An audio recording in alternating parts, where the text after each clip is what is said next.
They're all in. Space Legend Restless off and racing for the Sky Bet Great Voltigeur Stakes. This Group 2 race over the mile-and-a-half trip here, and immediately it's the pace-setting Euphoric that takes them along, but also close up is Illinois in the purple cap. He's about 2 lengths down, and it's a 1-2-3 for Ballydoyle at the moment, because Los Angeles is slotting into 3rd place. Then there's a break of 2 lengths then back to King's Gambit, who in turns a length and a half clear of Space Legend as the runners move across the back of the Knavesmire, heading down now towards the 9 furlong pole. There's already about 7 lengths covering these runners, and the pace looks to be a pretty generous run being set by Declan McDonough on board Euphoric. Illinois racing in second, in the hands of Wayne Lawton. Ryan Moore on the Irish Derby winner, Los Angeles, who has to give weight away all round here. He's travelling ahead of King's Gambit and Will Buick in the red and white colours. And looking on at the rear is Space Legend in the hands of James Doyle. The runners now moving past the 7, and still the pace seems a pretty even one, a decent one, as they move down now towards the halfway point of the race. And still Euphoric galloping up by 2 lengths then over Illinois in second place, with Los Angeles right behind him in 3rd as they take the turn which brings them down this side of the course now, and a run before they get towards the turn into the home straight.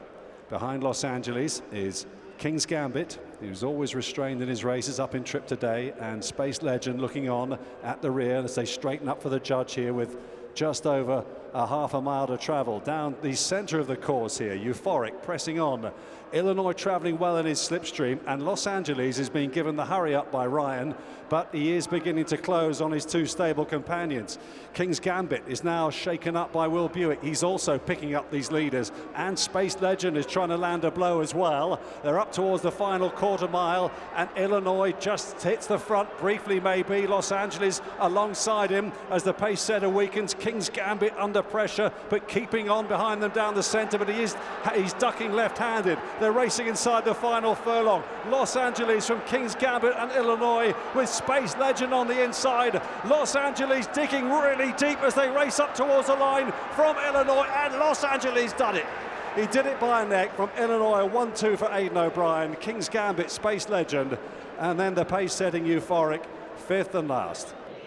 2 of the group races already here at York on the first day have gone to Aidan O'Brien. The second one, the Great Voltigeur, was a 1-2. Los Angeles beating stablemate Illinois. Many congratulations. You said that this race would inform you about how to campaign both of the first 2. What are your thoughts immediately afterwards? Yeah, well, obviously the lads will make that decision, Lydia, but obviously the second horse does stay very well, and he get like 1 mile and 6 is probably what he wants to be seen at his best, where Ryan's horse can do either.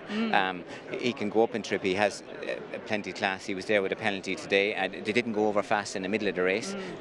So he can either go back to an Irish Champion Stakes and run in the first 4 and go on to an Arc, or he can go to a Ledger with the others. So it'll be whatever the lads will decide. We know the horse on Goodwood will probably get the trip very well. Wayne's horse, Wayne's horse there, Illinois, will probably get the trip very well, and this horse will probably get it as well, but he would have an option of coming back, if you know what I mean. I do. He's the first horse since Belmez, who won a King George, to carry a Group 1 penalty to victory in the Great Voltigeur. Only 2 have tried. Luso, you had the other one, Kew Gardens. Yeah. It's quite a feat. Yeah, there you go. I didn't realise that, so, but there you go. Yeah, so listen, as you can see, he's a massive, big, handsome, powerful horse, you know, so we felt, but Way's not going to bother this fella anyway, so yeah, no, listen, Alan rides them out every day and Wayne rides them in their work, so he's in Andrew's in charge of him, so Michael takes care of him, but he's a big, powerful, straightforward horse, the Lydia, you know, but I think he has the options. It'll depend on what the lads will want to do. You mentioned that lull in the centre of the race, the way he went through that race, an end-to-end gallop at 1.5 miles, such a strong stayer at it, you surely tempted by the Arc. Yeah, an end-to-end gallop would suit him even better than today. Today was an even pace without going mad. Yeah.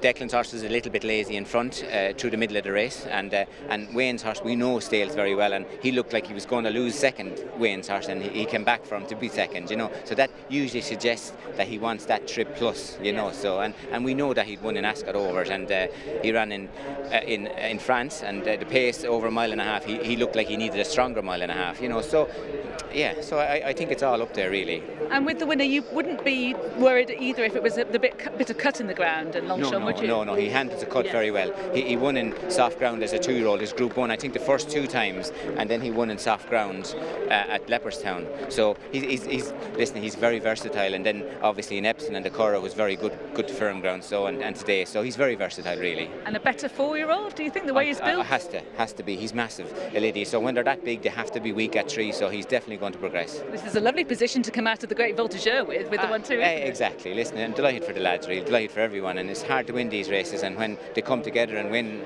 like especially at somewhere like this, it's a great festival really. Well, best of luck for the Great Race Treble. Thanks, Lydia. Thank you. Watch live racing now on racingtv.com.